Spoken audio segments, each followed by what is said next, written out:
Namaste, Hamisha Kushro Vidya. I am GVN Dr. Meenakshi, Assistant Professor in Department of Salapatham, Faculty of Ayurvedic Science, UT Vidyapeeth Women's University. Today in this session, we will discuss the rest part of the anti-uveitis. In the previous session, we have discussed the anti-uveitis clinical presentation, that there are two forms, acute and chronic anti-uveitis. Then we have discussed the symptoms. Then we were discussing the signs. Under these, we have discussed the lid edema, circumcorneal congestion, corneal signs, and we were discussing the anterior chamber signs. Under the anterior chamber signs, we have discussed the aqueous cells, aqueous flare, their grading, the hypopyon. Next, we will discuss the change in the depth and shape of the anterior chamber, which may occur due to the Seneca formation. The anterior chamber may be deep and irregular in posterior Seneca and funnel-shaped in annular Seneca with iris bomb. The next anterior chamber sign is the changes in the angle of anterior chamber. They are observed with gonioscopic examination. In active stage, the cellular deposits, and in chronic stage, the peripheral anterior Seneca may be seen. Then comes the iris signs. Under the iris signs, the first sign is the loss of normal pattern. It occurs due to edema and waterlogging of iris in active phase and due to atrophic changes in chronic phase. The iris atrophy is typically seen in Fuchs heterochromic iridocyclitis. Then the next iris sign is the change in the iris color. The iris usually becomes muddy in color during active phase and may show the hyperpigmented and depigmented areas in healed stage. The next iris signs are the iris nodules. These occur typically in granulomatous uveitis. The Kopis nodules situated in pupillary border and may initiate the posterior Seneca.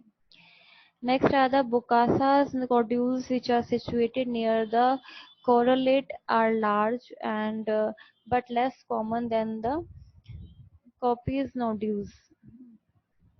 As you can see in the above view, there are the Kopis nodules which are situated in the pupillary border, and the Bokassa nodules are situated near the correlate.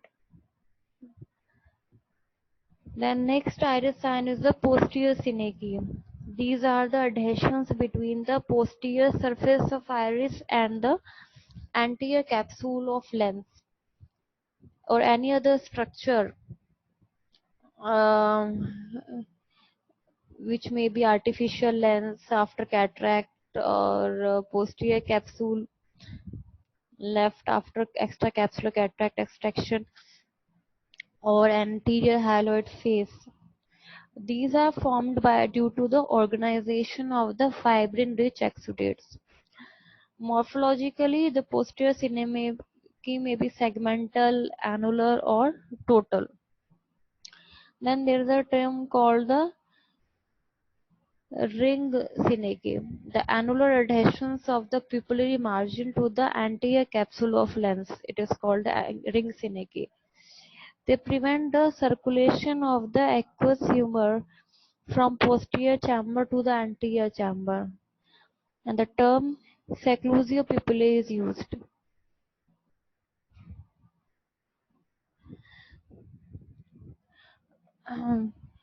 Thus, aqueous collects behind the iris and pushes it anteriorly. It is called the iris bombe formation, and this is usually followed by a rise in the intraocular pressure. Then next type of posterior Seneca is the segmental posterior Seneca, which refers to the adhesions of the iris to the lens at some points. Then the next type of posterior Seneca is the total posterior Seneca due to the plastering of total posterior surface of iris with the Anterior capsule of lens are rarely formed in acute plastic type of uveitis, and these result in deepening of the anterior chamber. Then next type of iris sign is the new vascularization of iris, which is known as the rubeosis iridis. It develops in the chronic iridocyclitis and in Fuchs heterochromic iridocyclitis. As in this image, in the lower image, you can see the redness in the iris. Then the next signs are the pupillary signs. The first pupillary sign is the narrow pupil. It occurs in the acute attack of iridocyclitis due to the irritation of sphincter pupillae by the toxins. Iris edema and the engorged radial vessels of iris also contribute in making the pupil narrow. In the left upper image, there is a narrow pupil. It is a sign of iridocyclitis. The next pupillary sign is the irregular pupil shape. It results from the segmental posterior synapse formation when the pupillary border, when the adhesions of iris to the lens are at some points, then this will cause the irregular pupil shape. The dilatation of pupil with mydriatrics like atropine at this stage will result in the festooned pupil, as you can see in this image, left lower image. Then the next pupillary sign is the actropion pupillae. It is the eversion of pupillary margin. It may develop due to the contraction of fibrinous exudate on the anterior surface of the iris. The next pupillary sign is the pupillary reaction, become sluggish or even be absent due to edema and hyperemia of the iris, which hamper its movements. Then next pupillary sign is the occlusio pupillae. It results when the pupil is completely occluded due to the organization of the exudates across the entire pupillary area. The next signs are the changes in the lens. The first sign in the lens is the pigment dispersal. Pigment dispersal on the anterior capsule of lens is almost of universal occurrence in case of anterior uveitis. The next changes in the lens is the exudates. Exudates may be deposited on the lens in cases of acute plastic iridocyclitis. Then next change in the lens is the complicated cataract. Cataract may develop as a complication of persistent iridocyclitis. Typical features of a complicated cataract in early stage are the polychromatic luster and breadcrumb appearance of the early posterior subcapsular opacities. In the presence of posterior synecdoche, the complicated cataract progresses rapidly to the maturity. Then the next signs are the changes in vitreous and retina.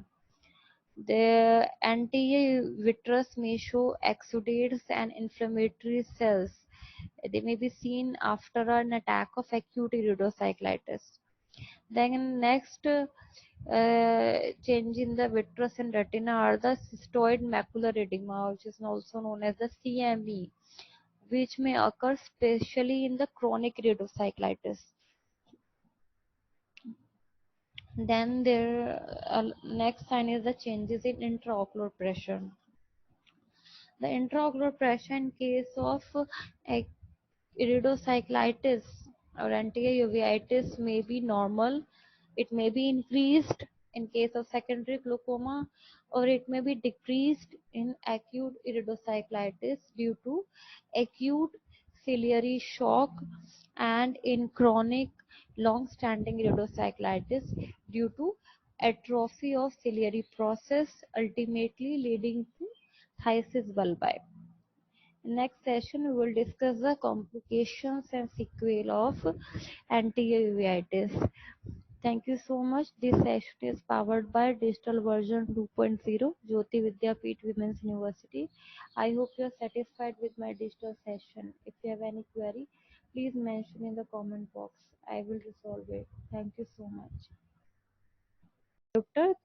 Which is the one third of the total refractive power of the eye.